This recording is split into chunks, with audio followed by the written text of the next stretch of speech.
Shalom, selamat malam Bapak-bapak, Ibu-ibu dan saudara-saudara yang dikasihi Tuhan. Kembali berjumpa di dalam acara pemahaman Alkitab GKJ Sabda Mulia pada malam hari ini. Hari ini kita akan bersama-sama belajar tentang firman Tuhan dan hari ini ada Mas Samuel yang menemani kita. Selamat malam Mas Samuel. Ada Bapak Dimas Prasetyo yang akan menyampaikan firman Tuhan. Selamat malam. Dan kita akan mulai acara pada malam hari ini dengan memuji nama Tuhan.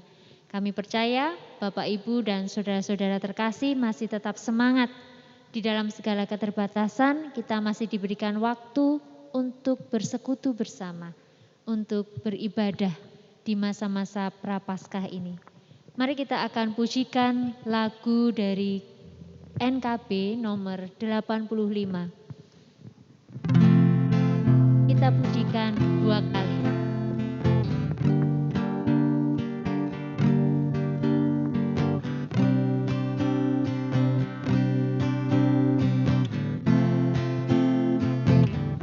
Mengapa Yesus turun dari surga, masuk dunia gelap penuh celah, berdoa dan bergumul dalam taman, cawan pahit pun diterimanya.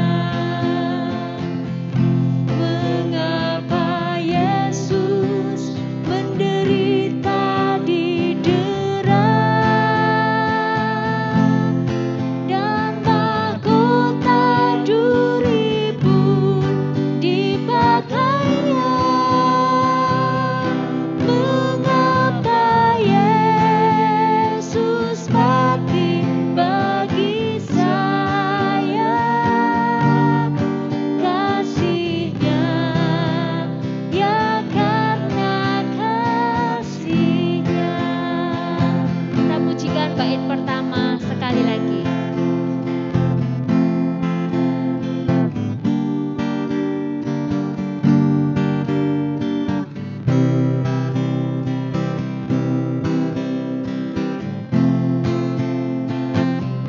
Mengapa Yesus turun dari surga,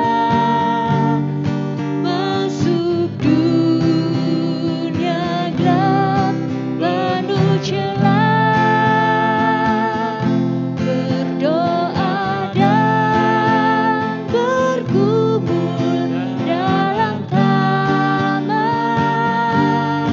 cawan pahit pun diterimanya. Mengapa Yesus menderita didera dan mahkota duri pun dipakainya? Mengapa Yesus mati bagi saya? Kasih-Nya, ya karena kasih-Nya. Bapak, Ibu, dan saudara terkasih, sebelum kita akan melanjutkan pujian kita akan bersama-sama berdoa. Mari kita berdoa. Tuhan Yesus, Allah Bapa kami yang baik, Bapa yang bertahta di dalam kerajaan surga maha mulia. Kami sungguh mengucap syukur kepadamu Tuhan atas berkat-berkat-Mu yang melimpah di dalam hidup kami. Kami mengucap syukur Engkau menyertai kami di sepanjang hari ini, di dalam kami menjalani aktivitas kami, sampai malam hari ini di saat kami diberikan kesempatan untuk kami boleh beribadah di dalam acara pemahaman Alkitab. Tuhan Yesus, kami mohon berkat, kami mohon pertolongan Tuhan, supaya kami dilayakkan untuk kami boleh layak menghadap kehadirat-Mu yang kudus. Kami mohon bimbingan Roh Kudus, supaya kami dapat bersama-sama belajar tentang firman Tuhan dan mengerti kehendak Tuhan di dalam hidup kami. Berkati untuk saudara-saudara kami yang mungkin pada saat ini belum dapat bersekutu dan beribadah bersama kami. Kiranya Tuhan menyertai mereka di dalam aktivitas mereka masing-masing. Terima kasih Tuhan Yesus, di dalam nama Tuhan Yesus Kristus, kami menghaturkan doa dan ucapan syukur kami. Amin. Sebelum kita akan mendengarkan firman Tuhan, kita kembali akan pujikan lagu pujian dari NKB 85. Kita pujikan bait yang kedua.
Bersama-sama mempersiapkan diri kita untuk mendengarkan firman Tuhan yang akan disampaikan oleh Bapak Dimas Prasetyo. Kami persilahkan.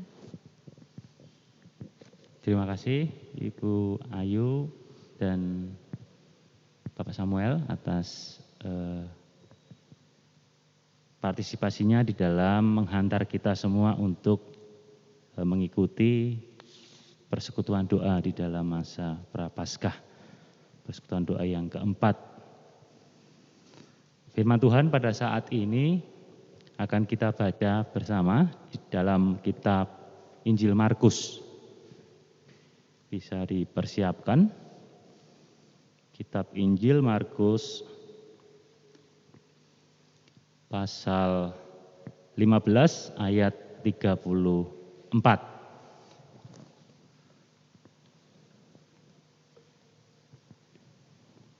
Demikian firman Tuhan, saya akan baca hanya satu ayat Bapak Ibu dan saudara yang terkasih. Pada jam 12, kegelapan meliputi seluruh daerah itu dan berlangsung sampai jam 3. Dan pada jam 3, berserulah Yesus dengan suara nyaring, Eloi, Eloi, lama sabachthani.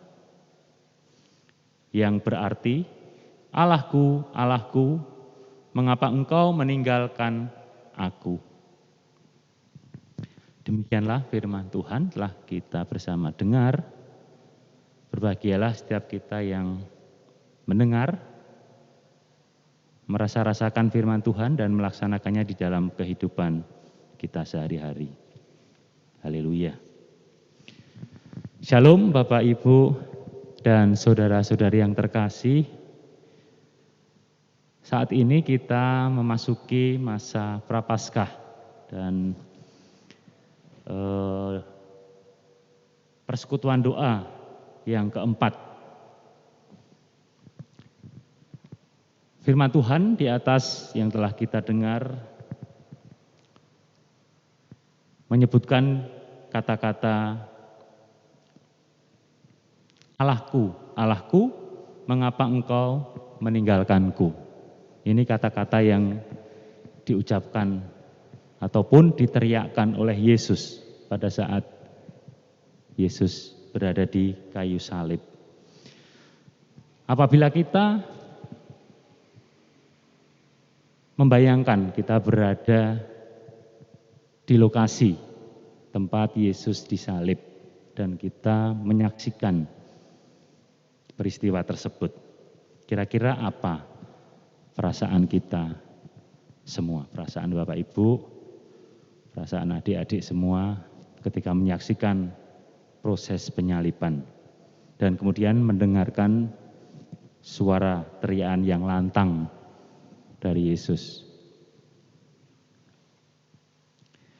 Tentu banyak dari kita akan merasa ngeri, Bapak.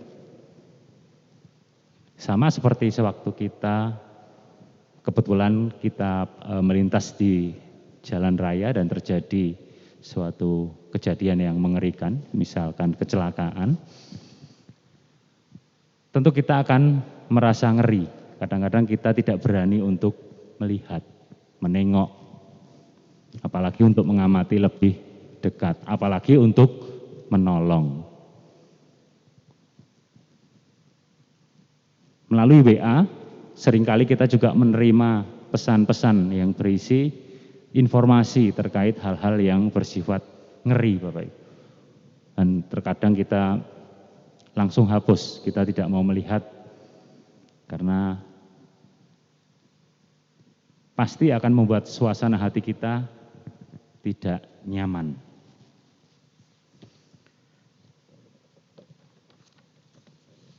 Mari kita perhatikan lebih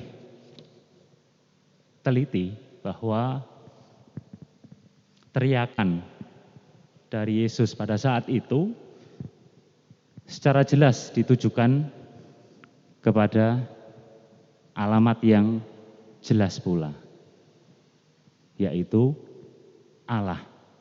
Yesus berteriak kepada Allah Bapa. Timbul pertanyaan bagi kita, mengapa Yesus berteriak kepada Allah Bapa? Seakan-akan Yesus protes, Bapak Ibu. Kenapa aku ditinggalkan dalam kondisi yang seperti ini? Dipaku, kedua tangan, kedua kaki, dan dilukai. Kita tahu bersama bahwa Allah adalah Maha Pengasih dan Penyayang. Mungkinkah pada saat itu Yesus telah kehilangan harapan atau putus asa karena penderitaan yang ia alami? Dengan pemahaman bahwa Allah Bapa adalah Maha Kasih, Maha Penyayang, hal itu tidak akan berdampak apa-apa bagi kita, bagi manusia. Jikalau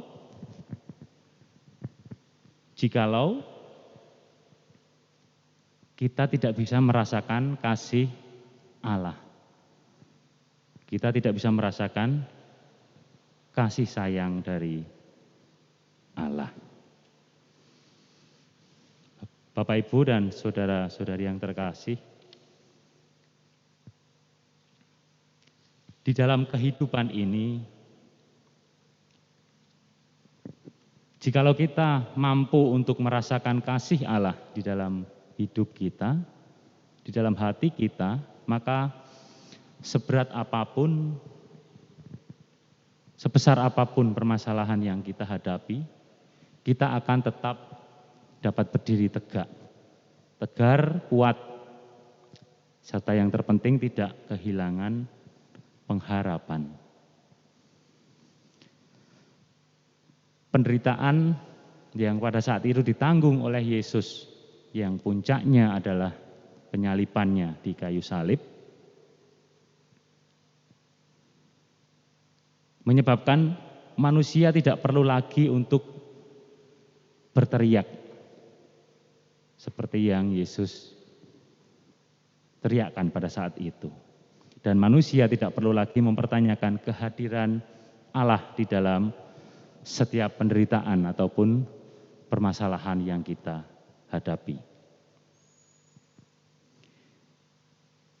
Kita hanya tinggal merasakan ataupun mengalami kehadiran Allah di dalam hidup kita ini. Bapak Ibu yang terkasih, sudah setahun lebih sejak pandemi virus corona 19 ini terjadi.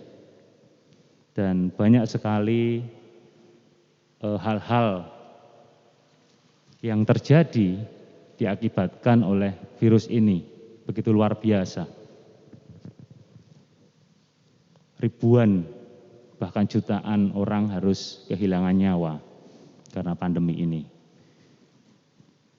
Banyak dari saudara-saudara kita yang kehilangan pekerjaan, kehilangan mata pencahariannya, dan kehilangan anggota keluarganya, sanak saudara yang dikasihinya karena pandemi ini. Terlebih beberapa waktu yang lalu terjadi berbagai macam bencana alam. Ada mulai dari gempa bumi, kemudian banjir, tanah longsor di berbagai tempat yang terjadi di Indonesia. Kita semua terus bergumul di dalam mengalami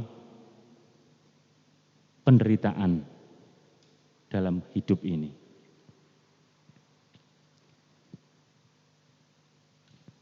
Bapak Ibu yang terkasih, kita akan bersama cermati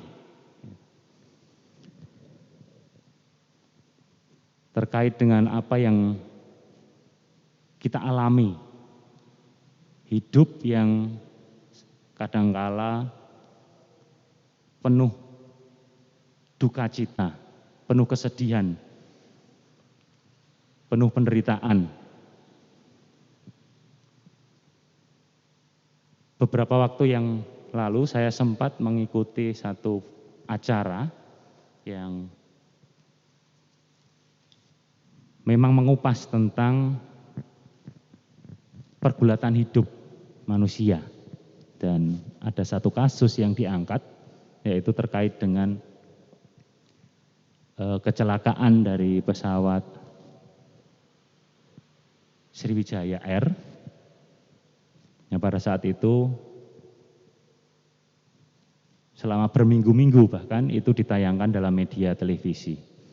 Kita tahu bahwa ada satu cerita bahwa ada satu orang calon penumpang yang selamat dari kecelakaan maut tersebut. Kenapa dia bisa selamat, padahal yang lainnya, seluruh penumpang yang lainnya tidak selamat? Kebetulan ketika ia menjalani tes rapid ataupun antigen sebagai syarat untuk mengikuti penerbangan tersebut, dinyatakan tidak lolos karena hasilnya menyatakan ia positif. Dan dia sangat beruntung karena dia batal untuk mengikuti penerbangan tersebut. Dan sampai saat ini ia satu-satunya penumpang ataupun calon penumpang yang hidup. Sedangkan yang penumpang yang lain mereka berakhir dengan sangat tragis. Merasa beruntung mungkin dirasakan oleh saudara kita ini yang masih hidup ataupun terlewat dari malapetaka tersebut. Tetapi bagaimana yang dirasakan dengan keluarga ataupun sanak saudara dari setiap korban jatuhnya pesawat tersebut? Apakah mereka harus berkata, ataukah mereka harus bertanya di mana Allah ketika itu semua terjadi? Ada seorang anak yang kehilangan orang tuanya pada saat terjadi kecelakaan tersebut.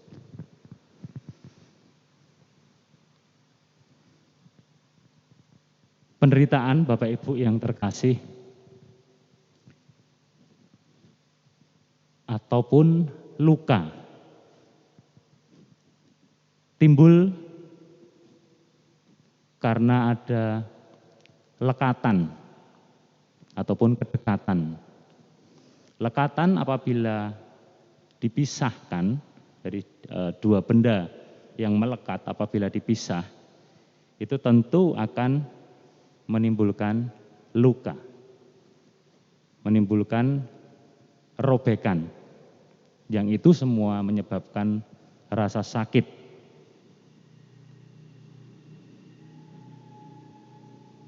Lekatan-lekatan yang terjadi di dalam kehidupan manusia terjadi karena memang manusia hidup di dunia. Manusia masih seringkali mencari kepuasan duniawi, harapan-harapan duniawi, dan atribut-atribut duniawi. Hal ini berhubungan dengan tujuan hidup manusia yang seringkali lebih mementingkan kehidupan duniawi. Wajar memang ketika kita mendapatkan satu musibah ataupun penderitaan, kita secara spontan, secara manusiawi kita mempertanyakan kehadiran Allah dalam hidup kita. Kita mempertanyakan campur tangan Allah di dalam hidup kita. Apakah Allah telah meninggalkan kita, meninggalkan keluarga kita? Mari kita mengingat 3 hal Bapak Ibu. Yang pertama adalah bahwa Allah itu adalah penguasa. Ia berkuasa atas setiap kehidupan di muka bumi ini. Allah berkuasa atas hidup kita. Karena Allah adalah penguasa, berarti Allah adalah yang utama. Kita harus mengutamakan Allah. Dan kita pun siap harus dinomor 2-kan. Bahkan menjadi yang terakhir. Yang kedua, bahwa Allah adalah sang pemilik. Segala sesuatu yang kita pakai, kita pergunakan, semua yang kita lihat di sekeliling kita, itu adalah pemberian Allah. Jadi kalau dalam surat tanah itu ada yang namanya hak pakai dan hak milik. Itu akan beda antara kedua, hak kepemilikan dan hak pemakaian. Jadi Allah adalah pemilik. Kalau pemilik berarti setiap saat Allah bisa mengambil apa yang kita pakai atau kita gunakan. Yang ketiga, karena Allah adalah penguasa dan Allah adalah pemilik, maka Allah pun Allah yang menyembuhkan. Allah adalah Allah penyembuh. Jadi Allah berkuasa untuk menyembuhkan kita dari penderitaan kita, mengangkat kita dari masalah-masalah kita.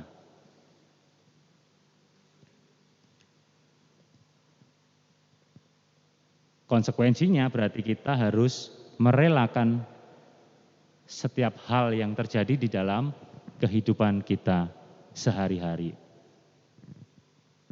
Kehilangan ataupun ketika kita menderita, berkekurangan,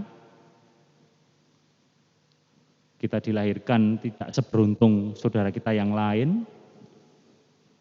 Kita dilahirkan tidak seganteng atau tidak secantik saudara kita yang lain. Kita harus menerima. Kita harus merelakan itu semua. Karena itu adalah otoritas Allah.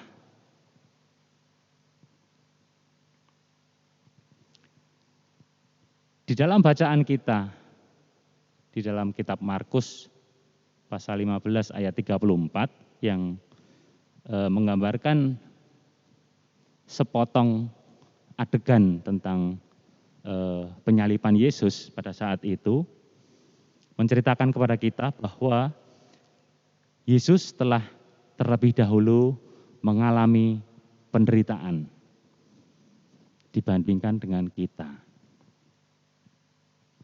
Berbagai penderitaan telah dialaminya. Dan puncaknya ia harus menderita di kayu salib. Refleksi dari penyaliban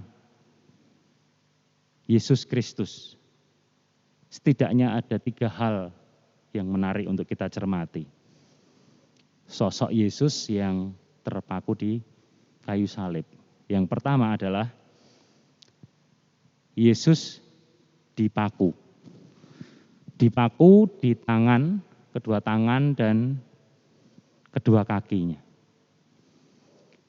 Tangan dan kaki seringkali digambarkan sebagai keinginan-keinginan duniawi. Nafsu yang seringkali menguasai manusia. Yesus merelakan kedua tangan dan kakinya untuk dipaku. Relakah kita untuk melepaskan semua keinginan-keinginan dunia kita? Kepuasan-kepuasan dunia. Kemudian yang kedua, Yesus disalib dalam kondisi telanjang. Karena memang pada saat itu prajurit Romawi itu melucuti hampir seluruh pakaian Yesus. Hanya tersisa celana saja. Telanjang dalam hal ini kita teringat ketika kita lahir kita dalam kondisi telanjang. Tidak ada seorang bayi yang lahir itu sudah memakai baju yang lucu, ada topinya, ada pita-pitanya. Kita semua lahir di dalam keadaan telanjang. Dan begitu pula kita akan kembali kepada Allah di dalam keadaan telanjang. Tentu bukan telanjang di dalam arti yang sebenarnya. Telanjang dalam hal ini adalah kita melepaskan seluruh atribut ataupun pakaian. Kita disimbolkan sebagai pakaian. Atribut-atribut yang kita kenakan. Termasuk di dalamnya kepandaian kita, kemampuan kita, kekuatan kita, kemudian jabatan kita, dan lain sebagainya. Kita harus menanggalkan itu semua. Kemudian yang ketiga, Yesus dilukai.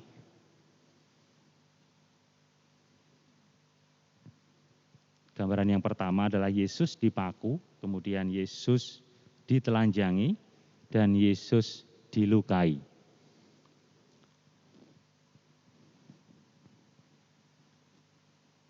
Bisa kita bayangkan betapa berat penderitaan yang ditanggung oleh Yesus pada saat itu. Luka yang menusuk kepala melalui duri yang terpasang maupun luka pada lambung ataupun perut itu yang disebabkan karena tusukan tombak. Itu kemudian istilahnya dicucuk kalau di dalam bahasa Alkitab dengan anggur yang masam. Bisa kita bayangkan bagaimana rasanya. Bapak Ibu yang terkasih,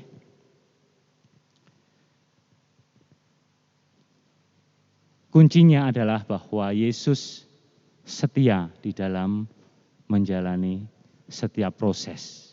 Bahkan meskipun ia harus menderita, Yesus tetap setia. Yesus setia sehingga proses dari rencana karya keselamatan Allah itu terwujud di dalam kehidupan umat manusia. Jadi tanpa ada penderitaan Yesus, kita semua tidak akan selamat. Relasi kita tidak akan dipulihkan dengan Allah. Sekarang yang menjadi bagian kita pada saat ini dalam menghidupi ataupun menjalani kehidupan kita sehari-hari, apa yang menjadi bagian kita? Mungkin ada penderitaan di situ, mungkin ada permasalahan, pergumulan. Marilah kita tetap berharap kepada Allah. Dan kita meyakini bahwa Allah telah menyediakan satu rencana yang indah bagi kita semua. Demikian yang bisa saya bagikan pada saat ini untuk membahani kita memaknai ataupun menghidupi masa Prapaskah pada tahun 2021 ini. Semoga Tuhan menolong dan menopang kita senantiasa. Amin.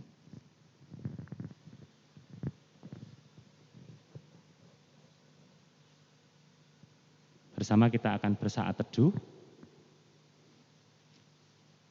Kita akan satukan hati untuk kita berdoa.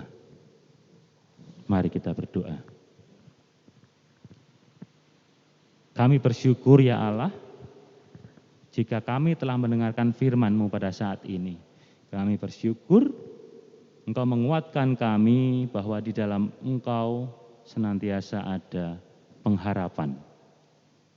Dan Engkau memberanikan kami untuk kami memandang salib Yesus. Ya Allah, kami mendoakan supaya kekuatan Allah menjadikan kami semua umat-Mu berani untuk menghadapi setiap peristiwa hidup yang kami alami. Suka, duka, kami berani untuk menghadapinya.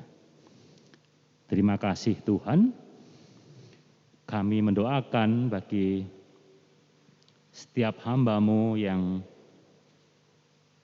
karena pandemi virus corona ini, karena berbagai musibah kami menderita, Engkau senantiasa menopang kami, dan Engkau tidak akan meninggalkan kami. Tuhan akan senantiasa memberikan kami kekuatan, memberikan pada kami harapan untuk kami menatap masa depan kami yang lebih baik. Terima kasih Tuhan, kami menyerahkan seutuhnya hidup dan kehidupan kami hanya ke dalam tangan kuasa Tuhan. Di dalam satu nama Tuhan Yesus Kristus, Allah kami yang hidup, kami berdoa. Haleluya, amin. Demikian Ibu Ayu, renungan singkat yang saya sampaikan.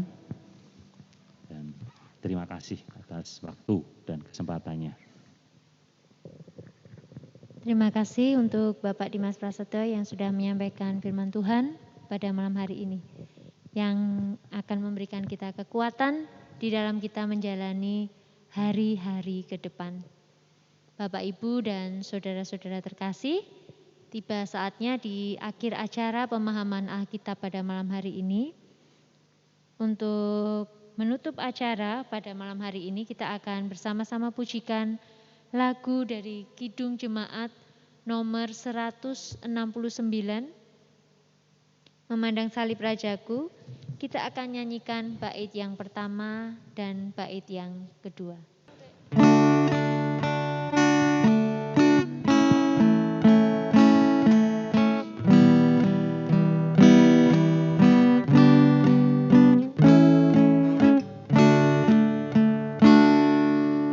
Memandang salib Rajaku yang mati untuk dunia, ku rasa hancur congkakku dan harta hilang harganya.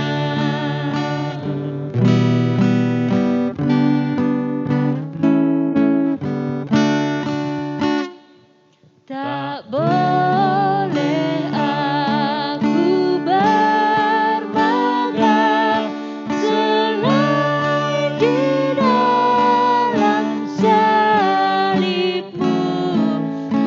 Ku buang nikmat dunia demi darah-Mu yang kudus. Demikian akhir pemahaman Alkitab pada malam hari ini. Kami yang bertugas di sini, Mas Samuel, Bapak Dimas Prasetyo, dan saya sendiri mengucapkan terima kasih. Kami tetap berharap Bapak, Ibu, dan Saudara semua tetap semangat, tetap terus menjalankan protokol kesehatan sesuai dengan anjuran pemerintah. Tuhan memberkati. Sampai jumpa di acara pemahaman Alkitab minggu depan. Shalom, bye-bye. Shalom.